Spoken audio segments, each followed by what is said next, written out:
Guys, welcome back to this our fashion. Hope you have a wonderful day. Today's episode is going to be on how to cut this top and trouser.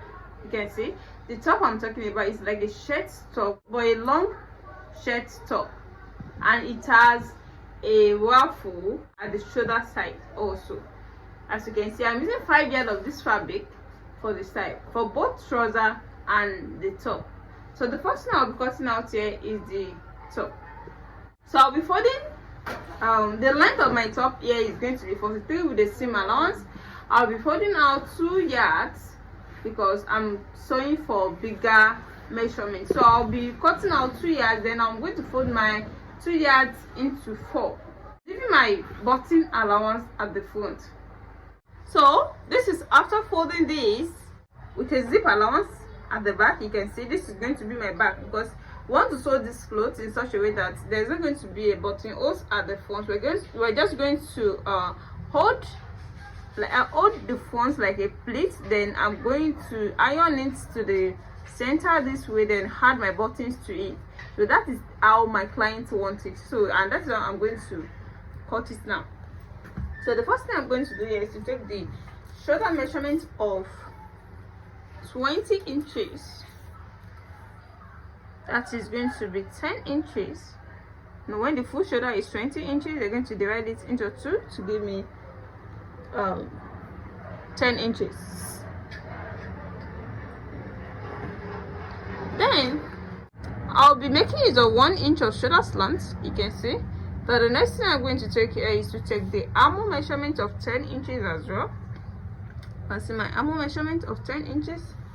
Then the half cut is going to be 18.5 inches. You can see. Then from here I'm going to determine my hip point of 10 inches. You can see the hip point of 10 inches. Then from here I'm going to determine the hip measurement, just to know it's not fitted, but just to know the wideness of my hip. And the wideness of my hip here is going to be 55 inches. That is 13 inches is going to be 56 inches. This is 50 inches. This is 54 inches. This is 56 inches. 30.5 inches is going to be 56 inches. And since there's still going to be allowance, so it's okay. So this is where the hip is going to be. You can see. So I'll come to this lane and take my bust measurement of 54 inches. This is 54 inches. You can see that's 13 4 places is going to be for 54 inches. You can see. Then I'll be adding my seam allowance to it. The seam allowance I'll be adding here is going to be 2 inches. Then addition of that 1 inch I'm going to use to take the whole the front. So making 3 inches of seam allowance. I'll come to the waist measurement and take 50 inches. That is 12.5 inches. You can see. Then I'll be adding my seam allowance of 2 inches to it. You can see it's now 2 inches of seam allowance to it. Then from here I'll be connecting it to the bust measurement. Then from here I'm going to slant it down to the main length.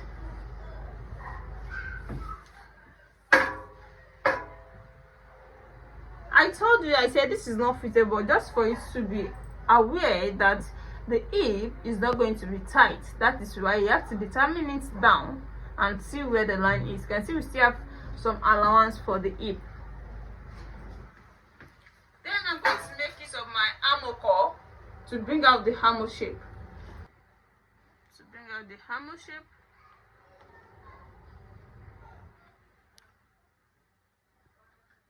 So this is how it's going to be. Then from here I'm going to slant it up to the center of both back and front. Here you can see, so you cannot see the shape of the dress. So, and then I'll come to this area and take some inches up. Let me take it from here. Then I'm going to take some inches up to 11 inches. Then from here I'm going to make a cuff line to this 11 inches. You can see, just make a free cuff line with your hand to this 11 inches. So by the time I cut it out, it's going to be straight. Then I'm going to cut it out.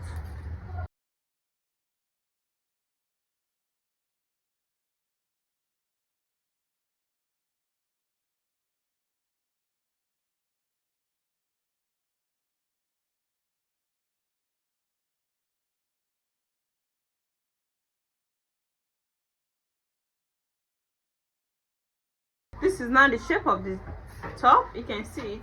The next thing I'm going to take here is to take the wideness of the neckline, then the distance of the neckline. So starting from here, the roundness of my neckline is going to be 4.2 inches.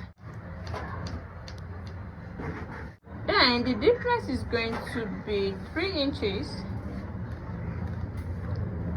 3 inches for the front, then 1.5 inches for the back.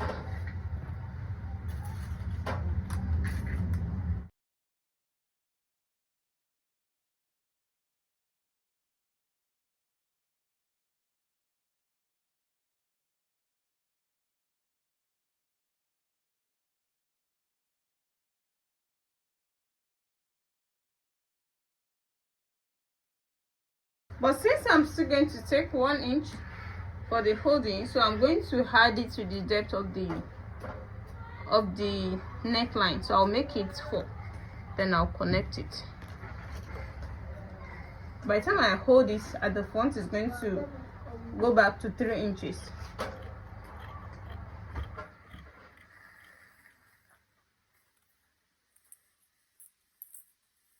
So this is how it's going to look like. You can see it now. This is how it's going to look like. This is the back and this is the front. So I'm going to notch the center. You can see. Then we're done with the body. The next thing to cut out now is the sleeve. So this is for the sleeve. This is a fabric. Of course, I've folded it into 4 places. Now I'm cutting for the 2 sleeves. So what I needed is 22 inches. 11 inches in 2 places is going to give me 22 inches. So, and this has been folded into 4 already. Then I'm going down with 5 inches. I'll come down to 5 inches. So this is my line. The 5 inches line is here. 5 inches here also, just to know the point. Then from here, I'm going to make the armhole cuff, the armhole shape. So from here, I'm just going to make the armhole shape and come like this. So you can see the shape of the armhole now. You can see. Then from here now, I'm coming down to this area and take the wideness of my sleeve to be 9 inches wideness here. So from this 9 inches wideness, I'm going to slant it up to this 12 inches, to the 12 inches wideness. You know, the main inches is 12 inches, so this is with the allowance. Then I'm coming down to this area. You can see the shape of the sleeve now. The next thing to do here now is to cut it out. You can see. Then I'm going to go down to 9 inches. So you can see now the length of my sleeve is 20 inches and the length that I needed is 18 inches. So I'm going to use the 2 inches for the folding. 18 inches, 18 inches. You can see this is 18 inches. Then I'm going to notch it here.